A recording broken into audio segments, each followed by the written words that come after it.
Hello friends, जय हिंद। जैसे कि हम लोगों ने आने वाले सीटेट एग्ज़ाम के लिए सीटेट के प्रीवियस ईयर क्वेश्चन पेपर की सीरीज स्टार्ट किया था हम लोगों ने, उसमें से आज हम लोग 20 सितंबर 2016 का पेपर फर्स्ट का सीडीपी वाला पार्ट कंप्लीट करेंगे, जिसमें से हम लोग सीडीपी के 30 मोस्ट इंपॉर्टेंट क्वेश्चन पढ़ेंगे। और अगर आपको वीडियो अच्छा लगे तो चैनल को सब्सक्राइब करें, वीडियो को लाइक करें, कमेंट करें। और जो लोग इंटरेस्टेड हैं तो पिछले वीडियो भी देख सकते हैं। CTET previous year question paper के नाम से प्लेलिस्ट बनाई गई है, जिसमें से हम लोग 7 से 8 सेट कंप्लीट कर चुके हैं इसके। तो चलिए देखते हैं। पहला क्वेश्चन यहाँ पे दिया गया है। लेओ वाइगोत्स्की के समाज संरचना सिद्धांत में दृढ़ विश्वास रखने वाले शिक्षक के नाते आप अपने बच्चों के आकलन के लिए निम्नलिखित में किस विधि को वरीयता देंगे। मतलब आप एक टीचर हैं और आप किस पर जो है विश्वास करते हैं, जो सामाजिक संरचना सिद्धांत है किसका, लेओ वाइगोत्स्की के अनुसार। तो उसके अनुसार अगर कोई टीचर है जो लेओ वाइगोत्स्की का सामाजिक सांस्कृतिक सिद्धांत है या फिर समाज संरचना सिद्धांत उस पर विश्वास करता है, तो किस विधि को वरीयता देगा। सहयोगी प्रोजेक्ट को, मानकीकृत परीक्षण को, तथ्यों पर आधारित प्रत्यास्मरण के प्रश्न को, वस्तुपरक बहुविकल्पीय प्रकार के प्रश्न को। तो अगर कोई भी व्यक्ति है जो प्रभावित होगा लेओ वाइगोत्स्की के सिद्धांत से, तो वह वरीयता देगा सहयोगी प्रोजेक्ट को। किसको देगा? सहयोगी प्रोजेक्ट को। क्योंकि वाइगोत्स्की ने बताया था कि जो बच्चे होते हैं सहयोगात्मक प्रक्रिया के द्वारा एक दूसरे से अंतःक्रिया करके चीज़ों को सीखते हैं। और वाइगोत्स्की ने किन किन चीज़ों को ज़्यादा इंपॉर्टेंट माना था? भाषा को, समाज को, उसके बाद संस्कृति को। मुख्य रूप से ये 3 चीज़ें जो है वाइगोत्स्की द्वारा प्रमुख रूप से मानी गई थी, जिनके द्वारा बच्चा सीखता है। अब देखो यहाँ पे जैसे कि व्याख्या में बताया भी गया है, वाइगोत्स्की अपने सामाजिक सांस्कृतिक सिद्धांत के लिए जाने जाते हैं। इस सिद्धांत के अनुसार सामाजिक अंतःक्रिया ही बालक की सोच व व्यवहार में निरंतर बदलाव लाता है। उनके अनुसार किसी बालक का संज्ञानात्मक विकास उसके अन्य व्यक्तियों के अंतर संबंधों पर निर्भर करता है। अतः इस सिद्धांत में विश्वास रखने के नाते सहयोगी प्रोजेक्ट के माध्यम से बच्चों का आकलन किया जा सकता है। अगला क्वेश्चन यहाँ पे दिया गया है, अपनी कक्षा की वैयक्तिक भिन्नताओं से निपटने के लिए शिक्षक को चाहिए कि शिक्षण और आकलन के समान और मानक तरीके हों, बच्चों को उनके अंकों के आधार पर अलग कर उनको नामित करें, बच्चों से बातचीत करें और उनके दृष्टिकोण को महत्व दें, विद्यार्थियों के लिए कठोर नियमों को लागू करें। अपनी कक्षा की वैयक्तिक भिन्नताओं से निपटने के लिए एक शिक्षक को चाहिए कि बच्चों से बातचीत करे और उनके दृष्टिकोण को महत्व दे। तो यहाँ पे सी वाला ऑप्शन हमारा बिल्कुल ही सही हो जाएगा। अब देखो यहाँ पे जैसे कि बताया गया है, अपनी कक्षा की वैयक्तिक भिन्नताओं से निपटने के लिए शिक्षक को चाहिए कि बच्चों से बातचीत करे और उनके दृष्टिकोण को महत्व देते हुए शिक्षण प्रक्रिया को आगे बढ़ाए, जिससे सभी छात्र लाभान्वित हो सकें। अगला क्वेश्चन है, आकलन उद्देश्यपूर्ण होता है यदि इससे विद्यार्थियों में भय और तनाव का संचार हो। अब देखो जहाँ पे जैसे कि भय और तनाव, दंड देना, पुरस्कार देना, ये सारे निगेटिव वर्ड होते हैं। तो ये जो किसी भी ऑप्शन में आपको मिले तो वो ऑप्शन हमेशा से गलत हो जाएगा। इससे विद्यार्थियों और शिक्षकों को प्रतिपुष्टि या फीडबैक प्राप्त हो, या केवल एक बार वर्ष के अंत में हो। तो केवल वर्ड कहीं पर भी मिल जाए तो वो भी ऑप्शन हमेशा ही गलत होगा, क्योंकि केवल शब्द जो है निगेटिव वाक्य के अंतर्गत आता है। विद्यार्थियों की उपलब्धियों में अंतर करने के लिए तुलनात्मक मूल्यांकन किया जाए। तो तुलना की बात भी कहीं पर आ जाए तो वो भी हमेशा ऑप्शन गलत होगा। तो आकलन उद्देश्यपूर्ण होता है यदि इससे विद्यार्थियों और शिक्षकों को प्रतिपुष्टि, फीडबैक प्राप्त हो। अगर किसी बच्चे के बारे में जैसे कि आकलन किया गया, उसके बारे में मालूम चल जाए कि यह कमी है, इसके बारे में बच्चे के बारे में कमी मालूम चल जाए, तो आकलन मुख्य रूप से इसीलिए किया जाता है कि बच्चों की जो है कमियाँ हैं, जो उनकी जो है प्रोन्नति है, उन सभी को देखा जा सके, उनका आकलन किया जा सके और एक टीचर जो है उन कमियों को फिर सुधार सके। तो इसके अनुसार यहाँ पे बी वाला विकल्प हमारा बिल्कुल ही सही है। अब देखो जैसा कि बताया गया यहाँ पे, आकलन उद्देश्यपूर्ण होता है यदि आकलन द्वारा बालक के त्रुटि का ज्ञान होता रहे, जिससे वह कमियों को दूर कर सके और शिक्षकों को प्रतिपुष्टि प्राप्त हो और शिक्षक भी उन कमियों को समझ सके और उनको दूर कर सकें। राष्ट्रीय पाठचर्या की रूपरेखा NCF 2005 के अनुसार शिक्षक की क्या भूमिका है। तो शिक्षक की भूमिका होती है सुविधादाता की। क्या होती है? केवल सुविधादाता की भूमिका होती है टीचर की, कि जो चीज़ें बच्चा सीख रहा है उसको और आसान वे में जो है आसानी से उन चीज़ों को सरल रूप में उनको जो है समझा पाए बच्चे को। क्योंकि बच्चा जो खुद से सीखता है चीज़ों को, जब तक बच्चा तत्पर नहीं होगा सीखने के लिए वो सीख नहीं पाएगा। तो यहाँ पे डी वाला ऑप्शन करेक्ट हो जाएगा। अब जैसे कि यहाँ पे बताया गया है, राष्ट्रीय पाठचर्या की रूपरेखा एनसीएफ 2005 के अनुसार शिक्षक की भूमिका सुविधादाता के रूप में होना चाहिए। वह बालक की कमियों को दूर करे तथा मैत्रीपूर्ण संबंध बनाए बच्चों से। अगला प्रश्न है, अनुसंधान सुझाते हैं कि एक विविध कक्षा में अपने विद्यार्थियों से शिक्षिका की अपेक्षाएं विद्यार्थियों के अधिगम पर महत्वपूर्ण प्रभाव छोड़ती हैं का एकमात्र निर्धारक होती हैं के साथ संबंधित नहीं मानी जानी चाहिए पर कोई प्रभाव नहीं छोड़ती। अनुसंधान सुझाते हैं कि एक विविध कक्षा में अपने विद्यार्थियों से शिक्षिका की अपेक्षाएं जो विद्यार्थियों के अधिगम पर महत्वपूर्ण प्रभाव छोड़ती हैं, महत्वपूर्ण प्रभाव छोड़ती है। अब देखो यहाँ पे हम लोग जो भी क्वेश्चन पढ़ते हैं तो इसकी जो व्याख्या इसलिए बताते हैं क्योंकि यहाँ पे जो क्वेश्चनों को हमें रटना नहीं है, अपनी समझ डेवलप करनी। क्योंकि सीटेट का जो एग्जाम होता है तो हम क्वेश्चन को याद करके जो है आंसर नहीं टिक कर पाएंगे जब तक हमारी समझ डेवलप नहीं होगी। तो जैसे बताया गया यहाँ पे, विविध कक्षा में अपने विद्यार्थियों से शिक्षिका की अपेक्षा विद्यार्थियों के अधिगम पर महत्वपूर्ण प्रभाव डालती हैं क्योंकि कक्षा में किया गया कार्य जो मार्गदर्शक का कार्य करता है। क्या करता है? मार्गदर्शक का कार्य करता है। अगला क्वेश्चन है, विशेष आवश्यकता वाले बच्चों को शामिल करना एक काल्पनिक लक्ष्य है जिनमें अक्षमता न हो उन बच्चों के लिए हानिकारक है, विद्यालयों पर भार बढ़ा देगा, शिक्षण के प्रति दृष्टिकोण विषय वस्तु और धारण परिवर्तन की अपेक्षा रखता है। तो यहाँ पे डी वाला ऑप्शन बिल्कुल करेक्ट दिया गया है। अब अगला क्वेश्चन यहाँ पे दिया गया है, विविध प्रकार की सामाजिक, आर्थिक और सांस्कृतिक पृष्ठभूमि के बच्चों से युक्त कक्षा सभी विद्यार्थियों के अधिगम अनुभवों को बढ़ाती है। यह कथन है गलत है क्योंकि ये बच्चों के लिए दुविधा उत्पन्न कर सकता है और वे स्वयं को अलग अलग महसूस कर सकते हैं। सही है क्योंकि बच्चे अपने साथियों से अनेक कौशल सीखते हैं। सही है क्योंकि इससे कक्षा अधिक श्रेणीबद्ध दिखाई देती है। गलत है क्योंकि अनावश्यक स्पर्धा की ओर ले जाता है। तो इसका आंसर हो जाएगा कि विविध प्रकार की सामाजिक, आर्थिक और सांस्कृतिक पृष्ठभूमि के बच्चों से युक्त कक्षा सभी विद्यार्थियों के अधिगम अनुभव को बढ़ाती है। यह कथन सही है क्योंकि बच्चे अपने साथियों से अनेक कौशल सीखते हैं। तो यहाँ पे बी वाला विकल्प हमारा बिल्कुल ही सही दिया गया है। अगला क्वेश्चन यहाँ पे है, सुनने में असमर्थ बच्चा श्रवण असमर्थता वाले बच्चों के विद्यालय में ही भेजा जाना चाहिए, नियमित विद्यालय में नहीं। केवल अकादमिक शिक्षा में लाभ नहीं उठा पाएगा। तो ये ऑप्शन बिल्कुल गलत हो जाएगा। केवल यहाँ पे मिल गया है। नियमित विद्यालय में बहुत अच्छा कर सकता है यदि उसे उपयुक्त सुविधा और साधन उपलब्ध कराए जाएं। नियमित विद्यालय में अपने सहपाठियों के समान कभी प्रदर्शन नहीं कर सकेगा। तो ये भी ऑप्शन यहाँ पे गलत हो जाएगा। सुनने में असमर्थ बच्चा नियमित विद्यालय में भी बहुत अच्छा कर सकता है यदि उसे उपयुक्त सुविधा और साधन उपलब्ध कराया जाए। तो यहाँ पे सी वाला ऑप्शन हमारा करेक्ट हो जाएगा।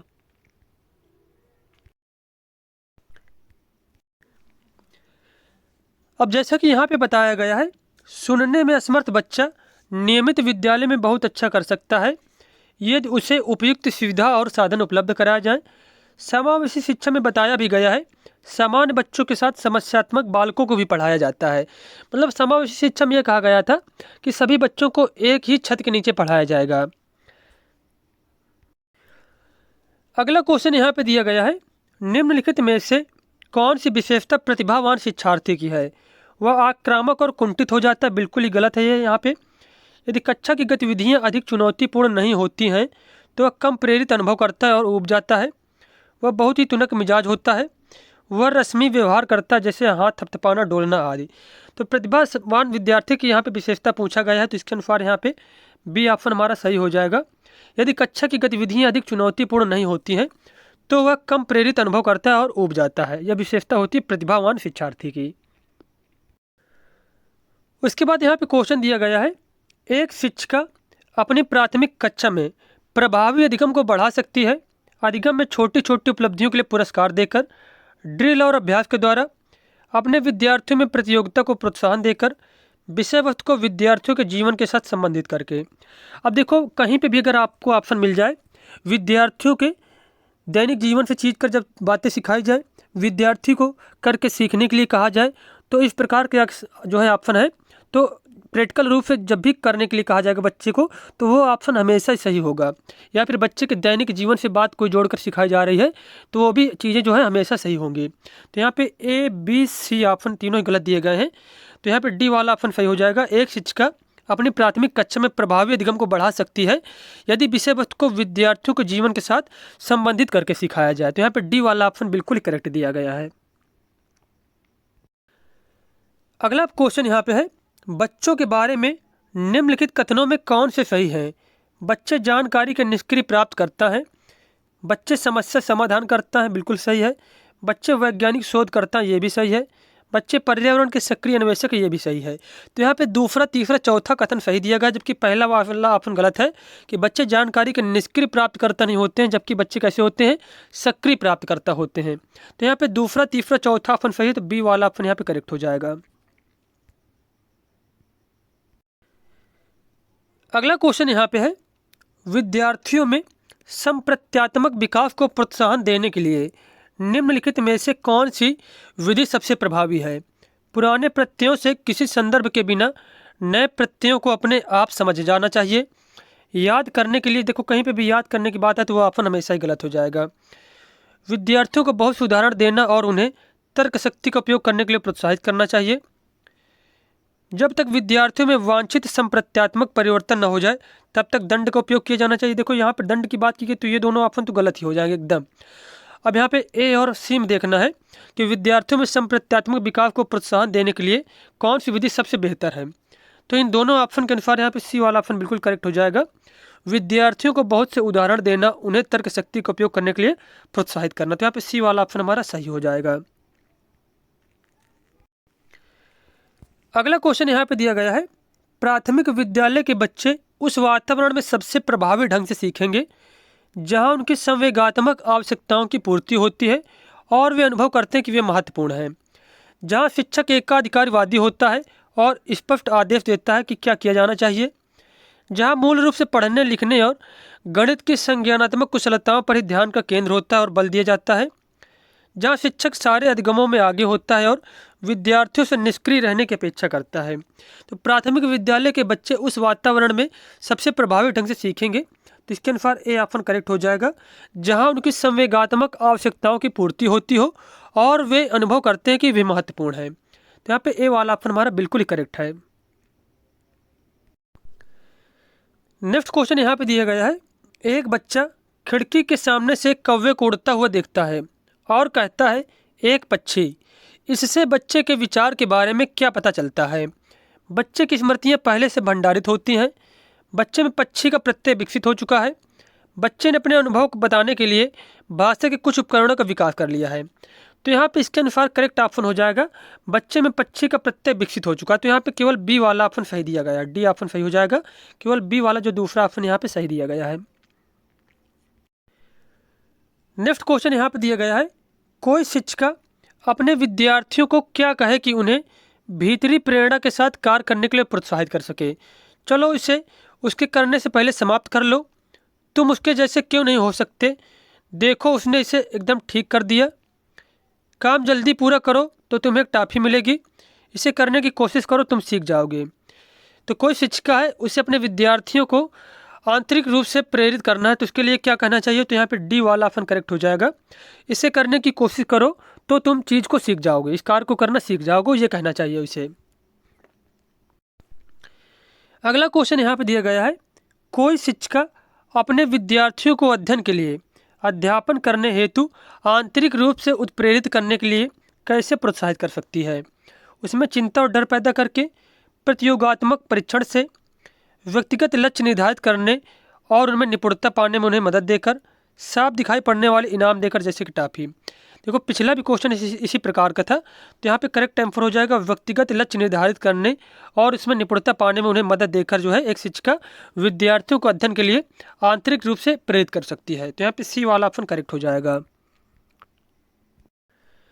उसके बाद क्वेश्चन है, किसी प्रारंभिक कक्षा में प्रभावशाली शिक्षक का उद्देश्य विद्यार्थियों को उत्प्रेरित करना होगा सीखने के लिए, जिससे वे जिज्ञासु बने और सीखने के लिए ही सीखना पसंद करें, रट कर याद करने के लिए जिससे वे प्रत्यास्मरण करने में अच्छे बने, दंडात्मक उपायों का प्रयोग करें जिससे शिक्षक का सम्मान कर पाएँ, ऐसे काम करने के लिए जिससे परीक्षा के अंत में वे अच्छे अंक पा सकें। तो देखो, प्रभावशाली शिक्षक उद्देश्य जो है विद्यार्थियों को उत्प्रेरित करना होता है, ना ही अंक के लिए जो है, ना ही दंडात्मक, ना ही रटकर याद करने के लिए। तो इसके अनुसार ए ऑप्शन सही हो जाएगा, सीखने के लिए,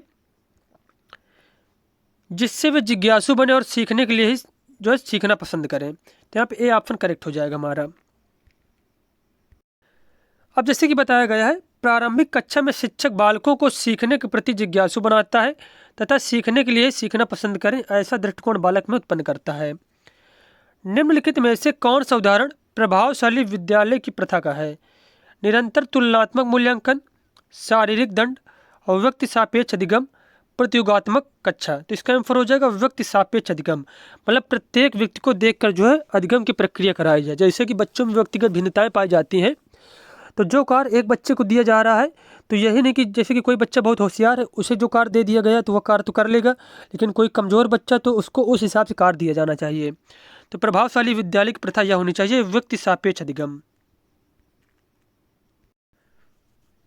जैसे कि बताया गया, व्यक्ति सापेक्ष अधिगम प्रभावशाली विद्यालय की प्रथा है, यह एक अनुकरणीय शिक्षा है।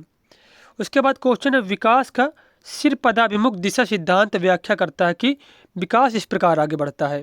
तो इसमें से बस आपको याद रखने वाली चीज़ है कि सिर पदाभिमुख जो सिद्धांत है, इसके अनुसार जो व्यक्ति का विकास होता है सिर से पैर की ओर होता है। कैसे होता है? सिर से पैर की ओर होता है। अब जैसे कि यहाँ पे बताया गया है, सिर पदाभिमुख या फिर मस्तकाधोमुखी में शारीरिक विकास सिर से पैर की दिशा में होता है।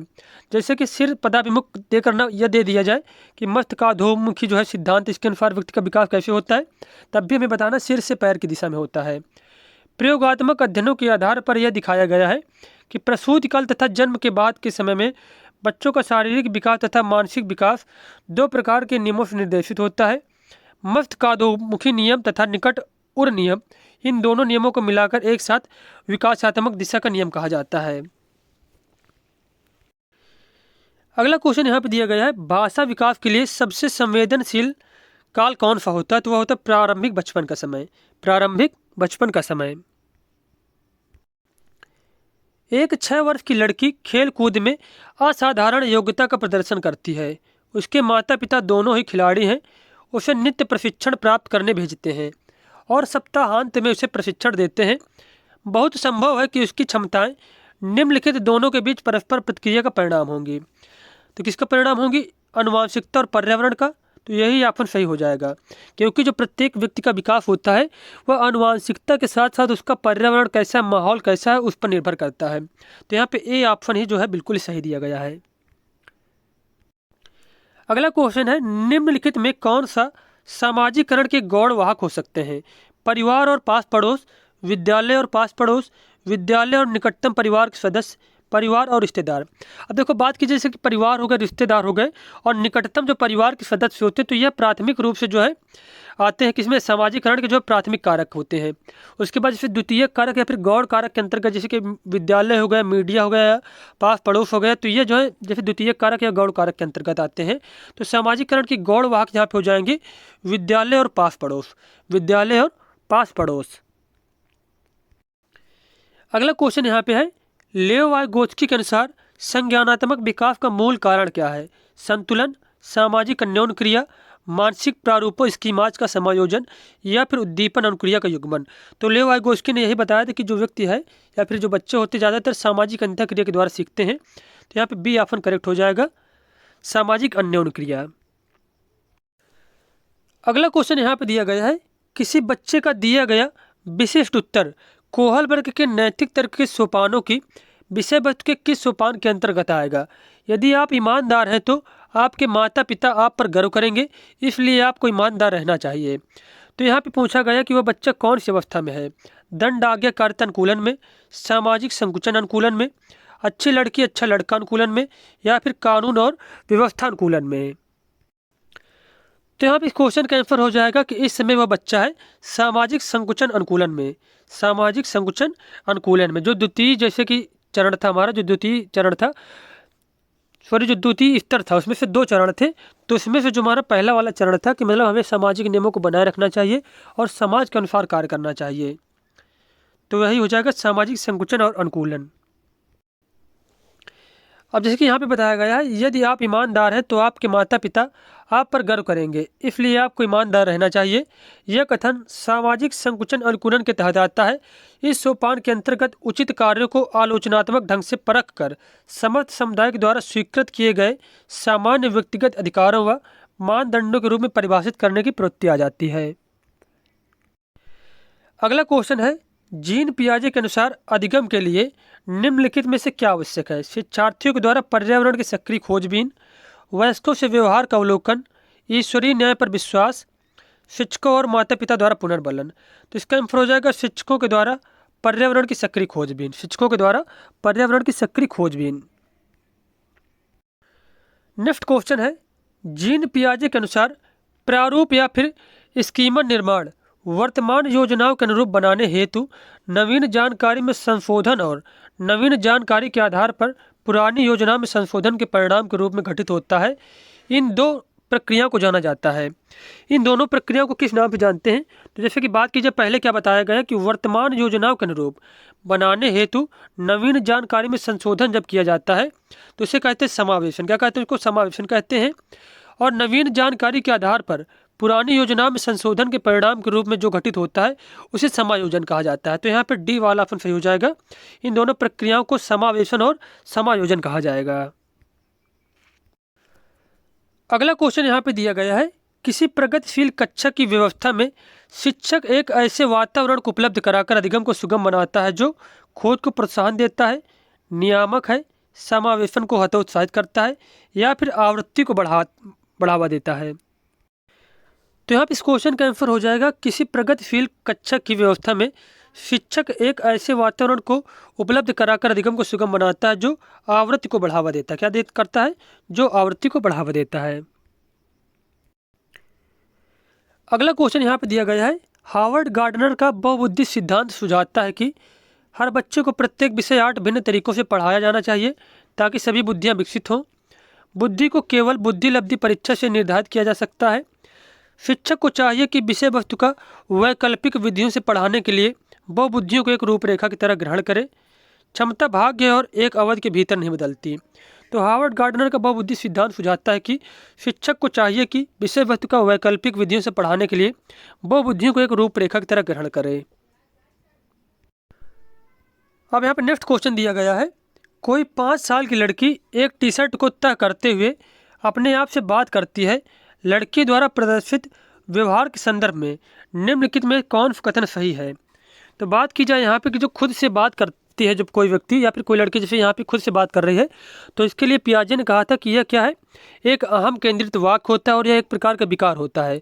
जबकि वाइगोस्की ने इसे क्या कहा था? वाइगोस्की ने कहा था इसके लिए निजी भाषण। क्या कहा था? इस शब्द को कहा था निजी भाषण है और यह इसमें से बच्चे के जो विकास में हेल्प करता है। तो इसके अनुसार यहाँ पे जो ऑप्शन दिए गए हैं, तो यहाँ पे कौन सा ऑप्शन यहाँ पे सही होगा?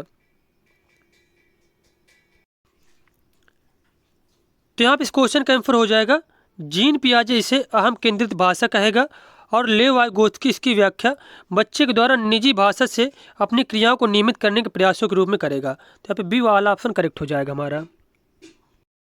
और यहाँ पे जिसका ये ऑप्शन बताया गया, ये ऑप्शन यहाँ पे बुक में गलत बताया गया है। उसके बाद लिंग है, लिंग क्या है? जैविक सत्ता है, जैविक सत्ता है। तो यहाँ पे ए ऑप्शन सही हो जाएगा हमारा।